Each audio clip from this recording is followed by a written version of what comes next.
তখন আমি ডায়েট করতাম না, তখন আমি মাকে বলতাম মা এটা দাও, ওটা দাও, এই দাও, ওই দাও, মা কিচ্ছু আমায় কিনে দিত না। কিন্তু এখন যখন আমি ডায়েট করছি, আমার না চাইতে আমার হাতের সামনে আমার মা জিনিসপত্র এনে দিচ্ছে আমায়। আসলে এগুলো কিছুই না, আধিক্যেতা। এটা হচ্ছে আমার ডায়েট ভাঙার ছলচাতুরি, আর কিছুই না। কিন্তু আমি তো আমার ডায়েট ভাঙবো না মোনা।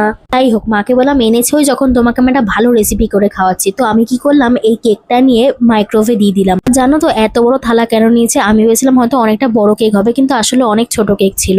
আর আগের দিন রাতে মায়ের না একটা বিয়ে বাড়ির নিমন্ত্রণ ছিল, ওখান থেকেই মা আইসক্রিম গুলো পেয়েছে। আর সব কটা আইসক্রিম মা না খেয়ে রেখে দিয়েছে আমার জন্য। ওই যে বললাম ছলচাতুরি।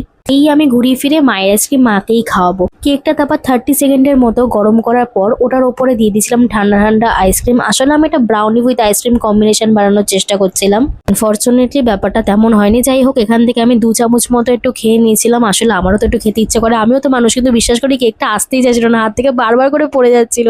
এর থেকেই বোঝা যায় ভগবান চাইছিল আমার যাতে ডায়েটটা না ভাঙুক, তাই জন্য চামচে ঠিক মতো উঠছিল না। আর খেতেও খুব একটা ভালো হয়নি, তার জন্য আমার খেতেও ইচ্ছা করছিল না, মাকেই দিয়ে দিছি।